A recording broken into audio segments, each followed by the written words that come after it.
How do you preach slash teach multiple services in one Sunday? That's a question that I get all of the time.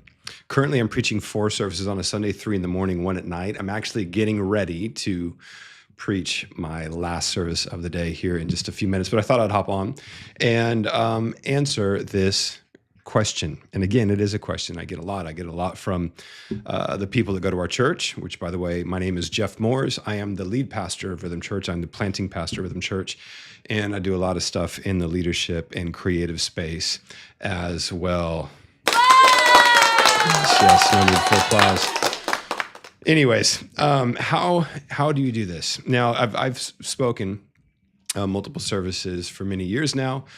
For a while, we started off at 2, then we went to 3, now we're at 4. I've done 4 in a row in the morning. I've done 5 total, with 1 on Saturday night, and then 3 in Sunday morning, 1 in Sunday night at another church.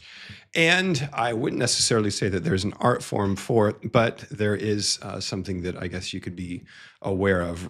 As many people know, it's hard just to even speak once. Just to do one time, it can be exhausting. I have a whole video on why Mondays can suck for pastors because of all the different chemical releases and stuff that take place within your brain. But it really depends. Each pastor that preaches multiple services is different. They're just different. They're different in the way that they prep their message. They're different in the way that they deliver their message.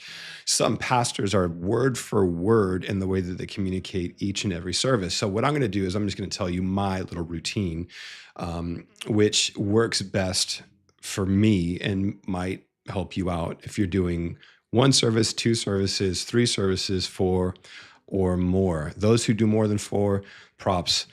I don't know how you do it on a regular basis. It's wild, the amount of adrenaline and dopamine release and cortisol, absolutely crazy. But ultimately, I always wake up early.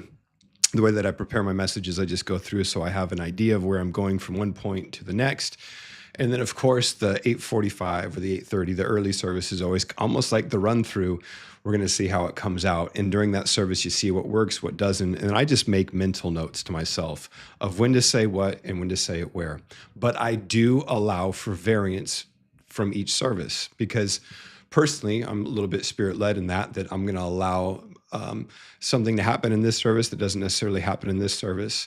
Our 2 first services, they have a cap. So there are certain things that I can't really dive into as much as I want to.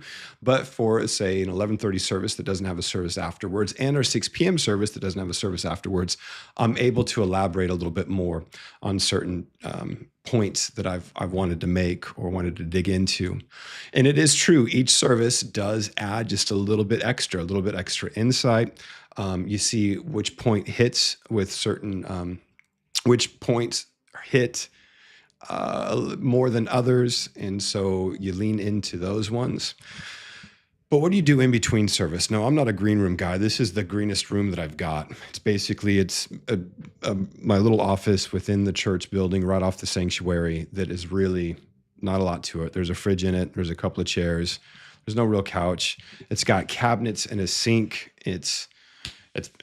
Honestly, it's a little old and a little janky, but I'm not a green room guy. So in between each service, I'm out talking with people. I'm keeping my energy up. I keep energy up. I do drink coffee in the morning. I tend not to have breakfast. I don't like a full stomach when I teach. I know other people are different. They love to have all the food. I used to eat bananas in between the second and third service. I don't do that so much anymore. Not sure why, but I will say that I'm pretty, in all honesty, I drink water and I drink a lot of caffeine. So I coffee in the morning and then usually an energy drink. Now I know there's so many people out there that are anti-energy drink, and you're going to hear that I do this and write all the comments that I'm poisoning my body, and I'm poisoning my body. I know it. I need to stop.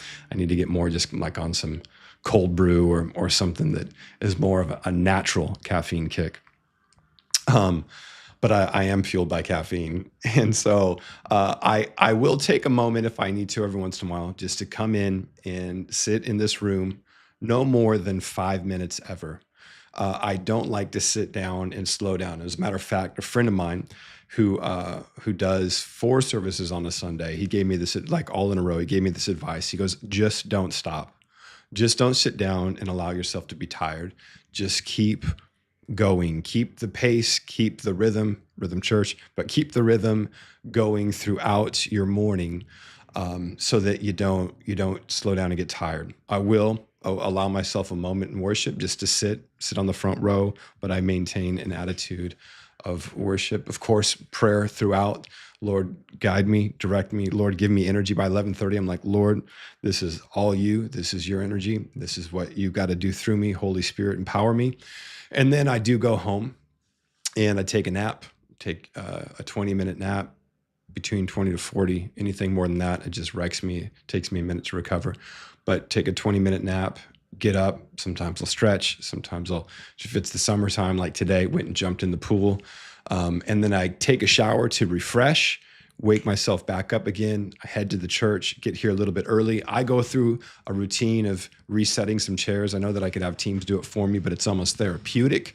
See, this is the important thing, is finding what is therapeutic for you that's going to give you a little bit of life and a little bit of energy in order to keep rocking and staying sharp.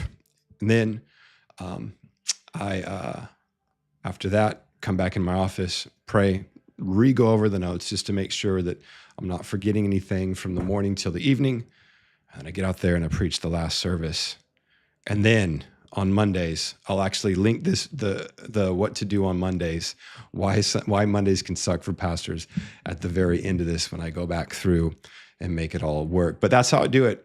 I just don't stop, know my material, allow for variance, and just have a good time. Talk with people, keep your energy high, pray, hydrate. And if you got another source besides caffeine, let me know. Drop a comment, subscribe for more leadership content, because again, I am committed to building better leaders, helping pastors, helping church planters. And I got to go because I got to preach in about 12 minutes. So talk to you later.